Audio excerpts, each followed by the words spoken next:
to Mr. SRH 1995 here, and I am sorry that I am a day late with your NXT Brooklyn review, but I was up for at least 25 hours last night finishing NXT Takeover Brooklyn, and by the time I finished it, I was exhausted, and I apologize. But here it is, and not only are you getting this review, you are going to be getting my predictions for SummerSlam after, and later tonight you will be getting my review for SummerSlam. I promise you that, because I am well rested, and I have not been up for 25 hours, I promise you. As you can see, I'm full of energy. Now, I apologize to you because there was 4 matches I said that were going to be on this show that weren't. I guess those matches were for this Wednesday's episode of NXT. I looked up the match card on the website because I didn't know all the matches, so I'm sorry I got my information wrong. So I'm going to be doing the matches that were on the card. So, let's start off with what was the very first match and what was so fucking epic. If you did not watch this show, you need to get the network. Just get it for a month. It's free, your first month, and then cancel and don't pay. Because you need to watch this. 15,000 people in NXT was fucking mind-blowing. This show made me almost have an orgasm. I am not lying. We start off with Jushin Thunder Liger, the man, the myth, the legend, versus the King of Cutesville, the Prince of Pretty, the international model sensation, Tyler Breeze. With a beautiful, beautiful Egyptian fur selfie stick, by the way.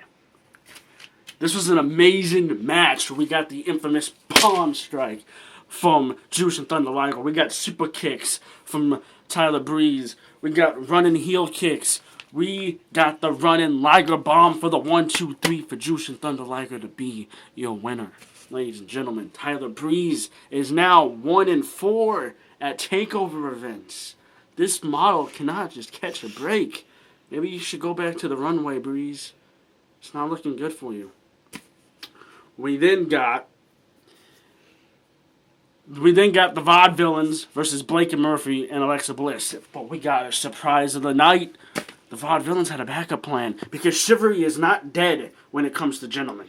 So they will not lay a hand on a lady. So they got the best legend of NXT ever. Good old Blue Pants. To even the odds. We got 15,000 people to chant Blue Pants. Do you know how awesome that is? Wrestling is just so fucking awesome. 15,000 people chanting for a woman whose name is Blue Pants. God, I love this sport. And yes, I call it a sport. Yes, it's predetermined. Yes, it's fake. But so is Breaking Bad. So if you like that show, it's fake. So don't enjoy it if you're going to say my shit's fake and I can enjoy it. So, there you go. There's my argument. Where we then get Apollo fucking Crews versus the Perfect 10 Ty Dillinger. Oh my god. Alright. If you didn't watch this match, here is how I'm going to describe this to you. You take Adrian Neville. You take Bobby Lashley. You fuse them together. You give them a dash of personality and charisma, and you have Apollo fucking Crews. This dude can fly. This dude's a powerhouse. I hope this dude can talk, because if he has the mic skills, he is big, he can fly, if he can talk, he's the perfect trifecta, and I guarantee you he's a future world champion. This was a great match. We got to see a lot of great stuff from Apollo Crews. Ty Dillinger was pretty much a stunt dummy in this match. He got a few good moves, a super kick here and there, but not a lot. Fucking Apollo Crews. Ty Dillinger did his little cartwheel and then the Perfect 10 thing. Apollo Crews decides, I'm going to do a cartwheel and a backflip when I weigh 300-some pounds of muscle. And that's a Perfect 10 in my book. Then we see him do a standing enziguri, a giant leapfrog, a giant drop kick, and we see him do his standing moonsault, which is a thing of fucking beauty, to get the 1, 2, 3 over Ty Dillinger. The Perfect 10 got a perfect 0 in Brooklyn. I'm sorry, man. Crews was better that night. We then got... Hold on, sorry, my notes. I have terrible handwriting, people. Alright. So, bear with me, my handwriting will get better, I hope. We then got... Okay. Sorry here. Samoa Joe. I'm totally unprofessional. I'm like Ron Burgundy over here. I am wearing pants, though. I'm not like Ron Burgundy in that way, okay? We got Samoa Joe versus Baron Corbin, and my God, I think this was my second favorite match of the night. These two went to fucking war. They beat the living hell out of each other. And Baron Corbin, what I said in my last video, I said, I don't hate you. I'm just not a fan because I don't know what you can do. Now I know what you can do, and I am a fucking fan. I am a fan of the Lone Wolf. You fucking impressed me in Brooklyn. You and Samoa Joe tore that fucking house down. You two had a drag them out brawl. This was not a match. This was a fucking fight.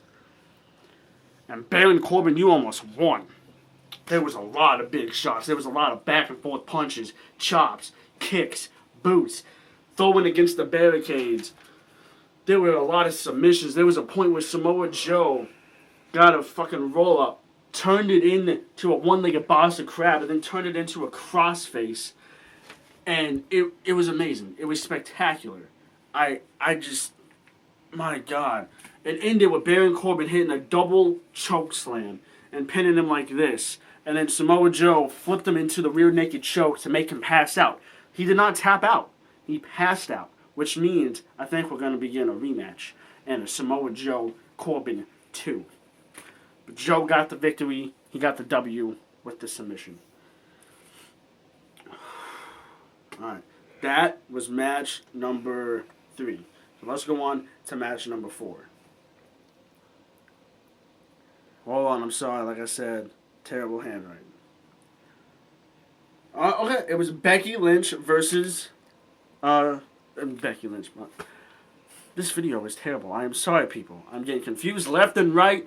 Alright, it's the blonde hair. Alright, I'm blonde. You gotta deal at blonde speed, which is like 2 miles per hour. It was Bayley versus Sasha Banks in the co-main event for the NXT Women's Championship, and I don't need my notes anymore for these last 2 matches. My God, this was one of the greatest women's matches I have seen in the past 8 fucking years. This, I'm talking Trish Stratus, Lita era match quality. I am talking amazing quality. I am talking this match. First off, it was like a 20-30 minute match. This match was spectacular. They actually got time. We had fucking nasty kicks, punches. Fucking Sasha Banks took the cast off of Bayley's injured hand, put it in between the steps and kicked the shit out of it. Got the bank statement, reaching for the ropes, kicking Bayley's hand so she can't get a rope break. We got a fucking Bayley put Sasha in the tree of woe and did a sick ass running springboard elbow from the second rope. We got Sasha Banks double knees from the top rope, not the middle. We got a bank statement, like I said. We got a Bayley to belly that she kicked out of. She kicked out of the Bayley to belly. These women went back and forth. They fought on the outside. Sasha Banks did a fucking front flip plunge over the top rope and over the referee. This shit was insane. But it ended with a reverse Frankensteiner. Hurricanrana, for those of you who aren't familiar with the old name. Off the second rope to Sasha Banks. And then a Bayley to belly for the 1, 2, 3. Bayley is the new NXT Divas champion. We have gotten 2 new champions tonight. The Vaudevillains beat Blake and Murphy for the tag team champions. They are the new tag team champions. Bayley is the new women's champion. Now let's talk about the main event. You have the fighter, the prize fighter. You have Kevin fucking Owens, and you have the Demon Finn Balor in a ladder match. First off, Finn Balor's entrance, fucking awesome. They got multiple people to be like him, so it's kind of like he was the king of demons. Fucking badass. These two start off fucking just throwing fists. They just go all out. We get the ladder in. Alright, first off, Owens just beats the fuck out of fucking Balor with the ladder over and over and over and over and over again. We then get the ladder in the ring. He does a running senton on the Balor onto the ladder. We get a running drop. We get Balor running off the table, doing a drop kick to Owens holding the ladder. He hurt his knee a little bit. We got the pop-up powerbomb from the middle of the ladder to the mat. We got the pop-up powerbomb on the apron. We got a coup de grace from the top rope. There was a fucking sick spot where Owens made a bridge with the ladder, put it between another ladder and the bottom rope, and he was going to suplex Balor.